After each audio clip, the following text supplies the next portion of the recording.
Hello again. It is April 30th, and I'm actually going to go over this real quick because some of you are having questions about it.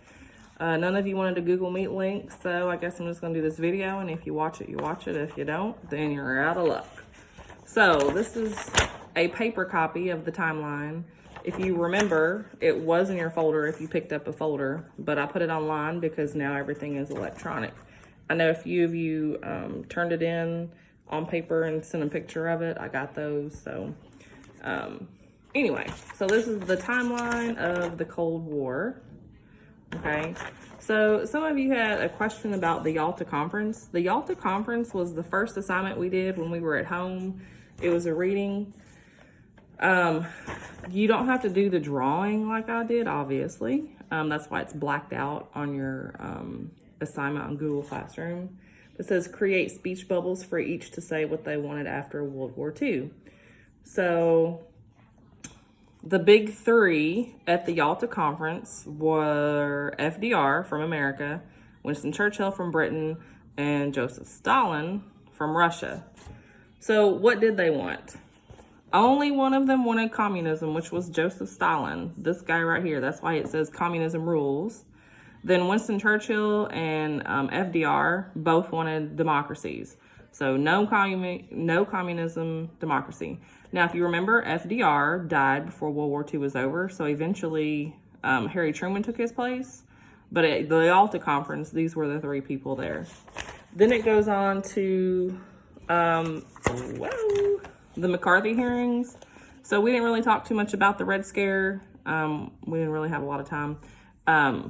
So all you had to do was research the McCarthy hearings. So it says, who was Joseph McCarthy and what was he known for? So Joseph McCarthy was a senator, and he's the one who started the Red Scare. Basically, if you don't agree with the government, you're communist. And a lot of people were put in prison for thinking they were communists, but they really weren't. And then what happened to McCarthy as a result of the hearings? So after he went to court, his support faded away, as well as his popularity. So a lot more people began to have some common sense, and they realized that just because you disagree with the government doesn't mean you're communist. So then we go back down here to the Korean War. Why did the U.S. go to war in Korea? Well, it was to push North Korea back and to prevent the spread of communism. So there again, Korea was all about containment. And so when North Korea invaded South Korea, they wanted to get them out of there because they were communists. So what was the result of the war? So if you remember the result of the war, North and South Korea were divided along the 38th parallel. Now, on your assignment, there is a box right here, and you do need to fill it in with the number 38. There was an armistice, a stalemate, which means nobody won, nobody lost. They just came to a compromise and divided it along the 38th parallel. And then the Berlin Wall went up. So if you remember East and West Berlin, East Berlin is communist, West Berlin is non-communist. So this wall, it was built by Russia.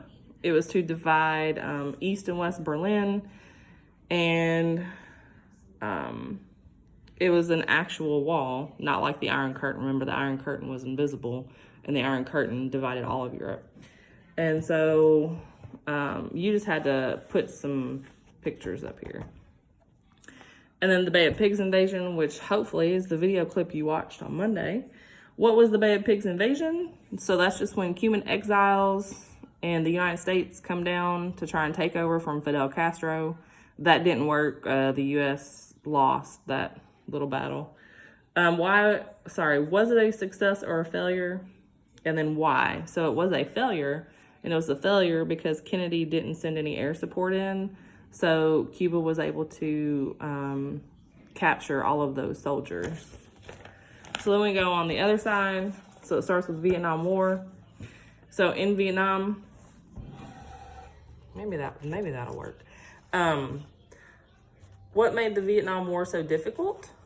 And if you watch the video clips from last week, you should know that the tunnels, the Cu Chi tunnels, and all of the different booby traps they had, the fact that the Viet Cong, who were South Vietnamese, were sympathetic with the North Vietnamese, and they might help the American soldiers during the day, but they might also be fighting against the American soldiers at night.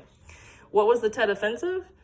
So the Tet Offensive are attacks from North Vietnam to hopefully stop rebellion amongst the South Vietnamese. And how did the U.S. finally end the war? The United States lost. I know a lot of people don't like saying that, but they did. There was a ceasefire, and the United States, the soldiers left. So for this one right here, the fall of the Berlin Wall, I think on yours it just says find a picture of the Berlin Wall coming down. I actually drew this. So I had my little wall, and then right here it's crumbly. And then I had two people coming from East Berlin into West Berlin. And then down here we have the Glasnost and Perestroika. Nixon visits China. Why did Nixon go to China? He was trying to gain more leverage with Russia. So Nixon thought if he talked to China, they could convince Russia to stop building up their nuclear weapons, and thought that it might end the war in Russia. Sorry, the war in Vietnam. So a glasnost just means openness. Perestroika was a political movement to reform communism, and it just, yours might not have drawings. And then collapse of the Soviet Union. What prompted the collapse of the Soviet Union? So Mikhail Gorbachev, who was the leader of the USSR, was placed under house arrest. And because he was placed under house arrest, it created a coup, and then the military moved in. And Boris Yeltsin, this question says, who became the new leader of Russia? Boris Yeltsin became the new leader, and he was actually one of the ones who rebelled against Gorbachev. I am going to take a picture of this and put it in Google Classroom. I'm also going to take a picture of all of the papers that I put a video on of. Hopefully all this will help you. Next week, we're going to talk about bomb shelters and the space race. Excuse me. The SALT I and II treaties, which is the Strategic Arms Limitation Treaty. And then the following week, we are probably going to have a test. So I might send out a review guide for that.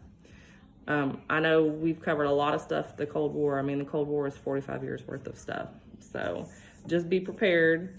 All of the notes you have, the quizzes you did, things like that, just start studying now. See you later.